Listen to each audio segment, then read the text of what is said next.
In the quiet town of Harrow, nestled between cotton fields and cracked gravel roads, there stood a house no one dared to claim. Its windows were smudged with the breath of time, shutters faded and uneven, like eyelids heavy with sleep. The fence leaned like it wanted to fall, but never quite did. Everyone said the place was abandoned, but it wasn't empty, because every morning, without fail, there was a dog on the porch. Not just any dog. A large shepherd mix, fur faded to a dusty gold, a single patch of white on his chest like a badge. He didn't bark, didn't chase cars, didn't even lift his head when people walked by. But he was always there, rain or shine, summer or snow, sitting still as a statue, eyes fixed on the horizon, waiting. They called him all kinds of names. Some said ghost because he looked like one. Some said shadow because he never left that spot. But the mailman, old Mr. Harlan, swore his name was Captain. Said he saw it once on a brass tag hanging from the dog's collar.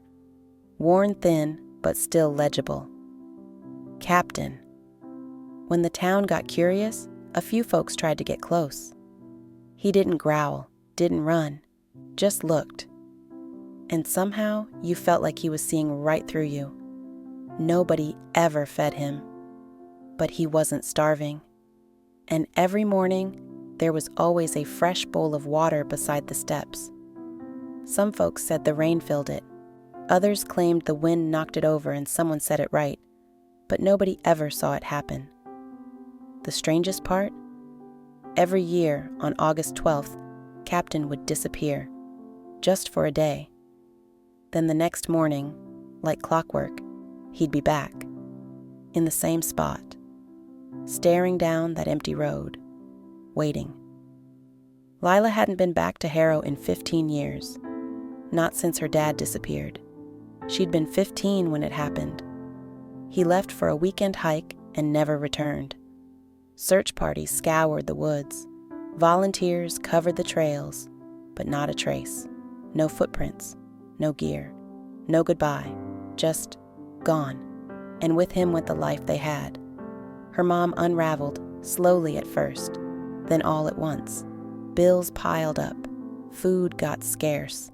By the time Lila graduated, the house on Harrow Lane had been locked and left behind. Until now. The estate lawyer said she had a few weeks to clear it out or sell it off. Lila didn't want to see it again, didn't want to feel what it held. But something about unfinished chapters makes them harder to ignore. She pulled up the gravel driveway mid-morning. August 12th. The tires crunched like old bones. The house looked the same, and somehow smaller. Weeds up to the porch, shutters crooked, the windows like eyes that didn't want to look back. But then she saw him, the dog, curled on the porch like he'd never left. His head lifted slowly, and for a second, Lila's heart stopped, because she knew that face, that coat, those eyes. "Captain?" she whispered. The dog stared, then blinked, then stood, wobbly, old, but there was something electric in his posture. Recognition. He took 3 steps, then collapsed at her feet. The vet's office hadn't changed much since she was a teenager. Same chime over the door. Same smell of antiseptic and old magazines. Same receptionist who somehow looked both older and exactly the same. Captain lay quietly on the exam table, breathing slow but steady. His fur was patchy in places. Old scars traced silent stories across his flanks. But when the vet finished examining him, he shook his head in wonder. "No way this boy's been living on his own," he said. "Someone's been looking after him." Lila swallowed hard, because she knew, deep down she knew.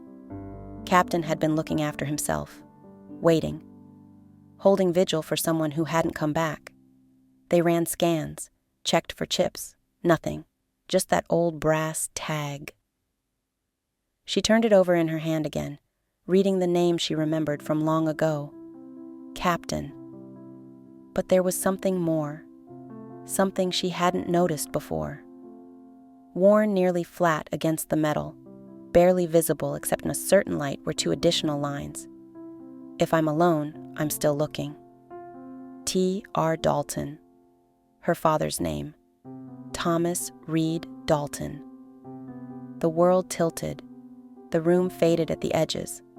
And for a moment, all Lila could do was hold on to the edge of the table to stay upright. That night, after settling Captain onto a pile of blankets in her motel room, Lila couldn't sleep. She sat on the floor, laptop open, the glow from the screen staining the dark. Somewhere between exhaustion and desperation, she remembered something. Her dad's old hiking maps. He used to mark trails with colored dots. Red for safe, blue for caution, yellow for explore later. She pulled up archived search files online, cross-referenced dates, weather reports, and found it. A hiking trail near Flathead Lake, Montana.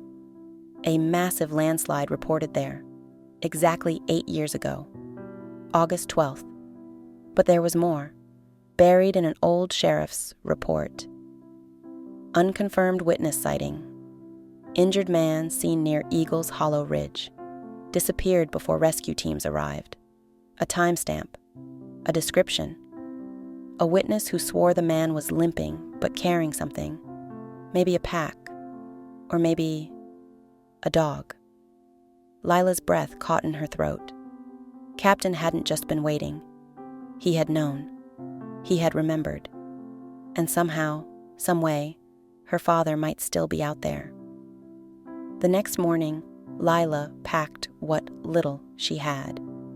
Rented a Jeep with 4-wheel drive. Bought 2 extra jugs of water, a first aid kit, and enough dog food for a week. Captain, stiff and slow but determined, hopped into the passenger seat like he'd been waiting for this ride his whole life. They left Harrow in the rearview mirror, left the old ghosts behind, and headed toward the place where hope was foolish but necessary. The first day was smooth, interstate slicing through endless fields. The sun burned low over the wheat, turning everything gold. Captain slept most of the way. Dreamed, maybe. Sometimes his paws twitched, as if running in sleep. Sometimes he whimpered, low and broken. At a rest stop outside Billings, Lila sat with him under a dead oak tree. The map spread across the hood of the Jeep. Captain leaned against her side, warm and heavy. She traced the route with her finger, following the narrow trails leading up toward Eagles Hollow Ridge, the place the witness had seen him, the place the search crews never reached because the mountain was too unstable, the place where maybe, just maybe, he had waited. By the third day, the roads were gone, just dirt and rock, the Jeep fighting for every inch. Captain perked up as the trees thickened.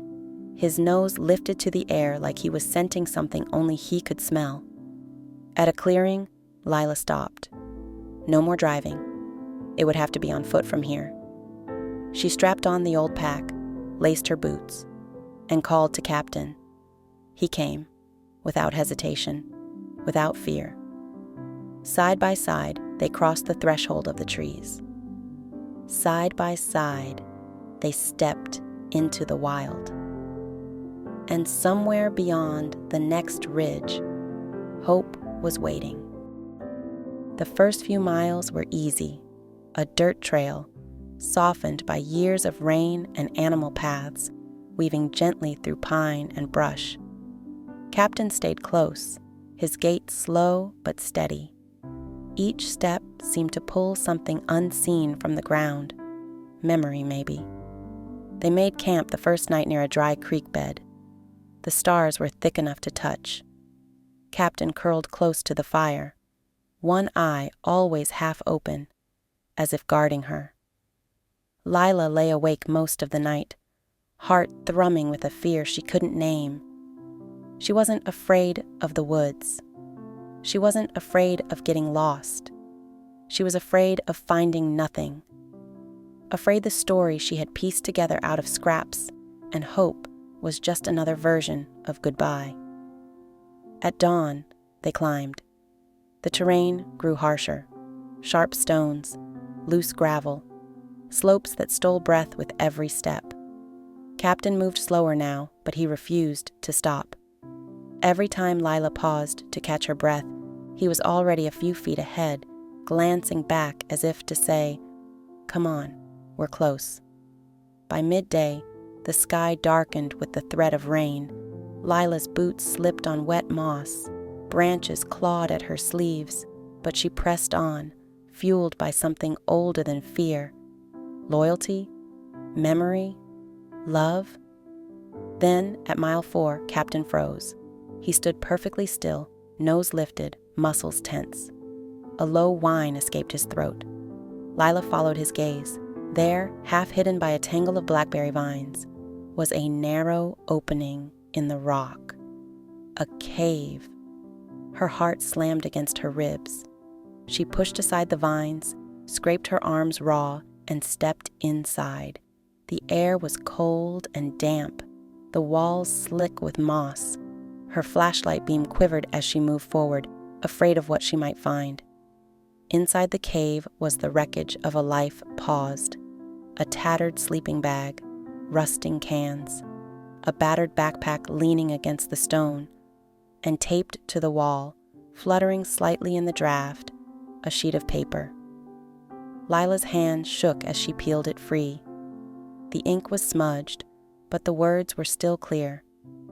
"If anyone finds this, tell my girl I kept my promise. I didn't leave. I'm just trying to get back." T-R-D. Lila dropped to her knees. The world spun. The weight of 8 years of silence crashed into her all at once. Captain whined, pressing his nose against her shoulder. Then, a sound. Footsteps. Faint. And a voice. Rough, broken, but unmistakable. "Lila?" She spun around, flashlight beam slicing through the dark, and there he was, her father, older, thinner, a beard thick with years of survival, but his eyes, those blue-gray eyes, were the same, alive. Lila let out a sob that shook her whole body. Captain barked, a short, sharp cry of pure joy, and stumbled forward, tail wagging so hard his whole body wobbled. T.R. Dalton dropped to his knees, arms wide, and Captain collapsed against him, shivering with happiness. Lila followed, wrapping them both in shaking arms, and for the first time in 8 long, impossible years, they were home. They airlifted her father out that night. A rescue helicopter rattling the treetops as it descended like a miracle. Doctors said it was a wonder he survived, malnourished, injured, but alive. He told them how a landslide had trapped him, how he fought to find food and shelter, how he stayed near the cave because he believed, deep down, that someone would come, that somehow Captain would find a way to bring help. And he had, just not in the way anyone expected. Captain lived to see his mission complete. For a few more weeks he basked in the quiet joy of their reunion. His days spent stretched out on the porch beside TR. His nights curled between them safe and warm. Until one morning, he simply didn't get up. No pain, no struggle, just peace. Lila found him lying with his head on her father's boot, a small smile on his gray muzzled face as if saying, "Job done, you're safe now." They buried him beneath the old oak in the backyard, a brass tag tied to the tree. Captain, the one who waited, the one who found his way. Some bonds aren't measured in days or years or even lifetimes. They're measured in loyalty, in the promises we keep, in the ones who wait for us, even when the world says we're lost. If this story touched your heart, Wait until you hear about another remarkable story that will touch your heart. Share your thoughts below, because some stories find us when we need them most.